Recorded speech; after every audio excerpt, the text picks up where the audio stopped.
Hello everyone, Blake Smith at Financial Partners here, excited to bring you this month's video. I'm going to talk about what's been on a lot of folks' minds. I've been getting a lot of questions over the last several months from parents, grandparents about Trump accounts. So first and foremost, what is a Trump account?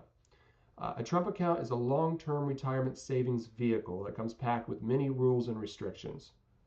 Ultimately, it's a federally created savings account for children under the age of 18, and any U.S. child with a Social Security number can have one. The maximum annual contribution, which is indexed for inflation currently, is $5,000.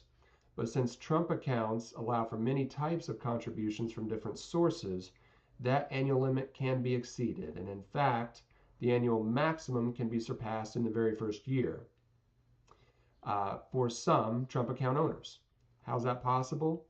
The initial one-time $1,000 federal government contribution for children born between January 1st, 2025 and December 31st, 2028 does not count against that annual maximum.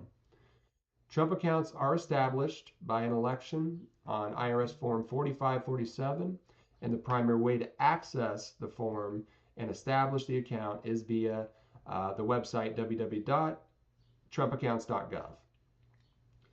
Now, another restriction of these accounts are the investments inside of them. You can only invest in US-based mutual funds, exchange-traded funds that are very low cost. You can't just invest in anything you want to in these accounts. There are restrictions there. And these accounts are not a right fit for everyone. The funds are locked until age 18. Once the child does turn age 18, the funds are available, and they're essentially running with the same IRA rules going forward. The funds would be taxed as ordinary income, and there very well could be withdrawal penalties if distributed before age 59 and a half. So if flexibility or if education planning is the primary goal, there are probably other investment vehicles out there that make more sense. Trump accounts may be a good strategy for your financial plan, or they may not.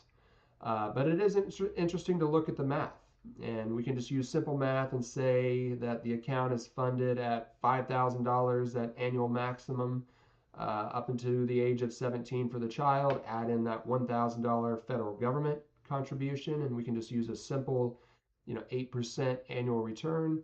I mean, you'd be looking at over $180,000 in that account, once the child turns 18. After the lockout period is gone, and the child does turn 18, also then general financial and tax planning strategies can apply. Depending on the child's tax bracket, current financial situation, options like Roth conversions could be done at age 18, generating potentially decades of tax-free growth. Like many investment vehicles available, Trump accounts really just depend on your personal financial plan, which needs to take into consideration your tax situation and your ultimate long-term financial goals and focus. And we're happy to continue to answer any questions around these, help navigate the waters of these new accounts. Again, we've been talking to a lot of parents and grandparents about the trade-offs of these accounts. So as always, reach out to our office, ask any questions that you may have, see if these accounts are a right fit for you. There are no doubt still a lot of questions going unanswered, and the IRS will likely be bringing new regulations and decisions in the years ahead around these accounts.